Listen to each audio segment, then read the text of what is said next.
The question is, you're an Indian? Well, yes. But you're black? Yes. But you're an Indian? Yes. But, so, how much Indian blood do you have? There are people who even ask me, are you Indian? You don't look like the Indians that I know. Well, okay, fine. I don't look like your stereotypical Indian that's riding on a horse with a bonnet in the plains, and I'm not from that anyway. Yes, I have many different cultures that are in my blood, but I was raised with the culture and values that come from here. Our tribe is a family. We're all related, and that's part of what it is to be a tribe, an ancestral tie to this place. Growing up in the inner city, I was either Spanish or I was African American. But my heart and the way I was taught was Wampanoag. This is who you are. Yeah, they don't even think I'm Native American. They just think I'm white sometimes or Spanish or something like that. They don't really think of like us being like Native Americans. Nowadays, like, nobody's pure anything, really. You can't really find a lot of people are mixed, and I am too. So I'm with my Native American grandmother more than my African grandmother. So I believe that I'm Native American no matter what. Sometimes they would ask me what I am, and they would answer before I could. And it's like, don't judge people. A lot of the reflection in this world that I receive is that the Wampanoag people don't exist.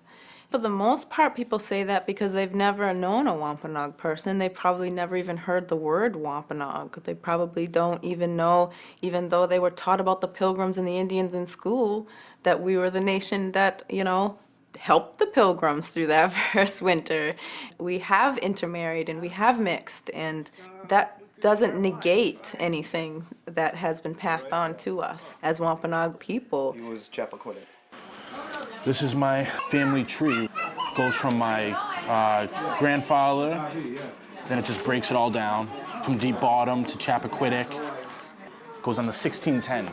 Akiamu, who was the sachem of Nantucket in the 1640s on into the 1700s. Tim's son is named that. Tim's nice. It's a nice name. I'm happy to see it there.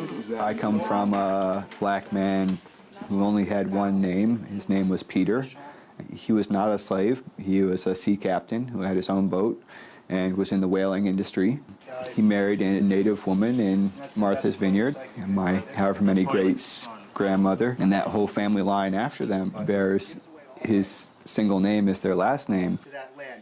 We as a people did stand behind freedmen and escaped slaves after the Dred Scott decision and put out a proclamation to let people know that they could find a safe refuge amongst our people. Crispus Attucks, who was of Nauset Wampanoag lineage, was one of the original people killed in the Boston Massacre, the well-known Black Wampanoag.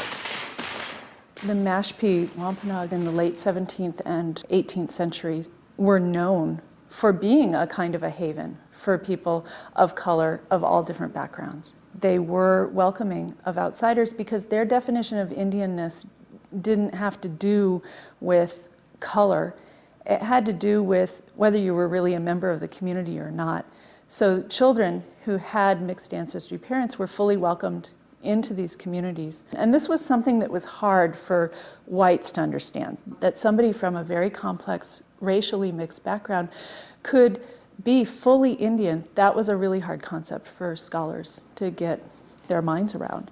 Even if there's racial mixture, you can see the same face coming down generations. Even if the coloring is different or something, and you can if you know the people.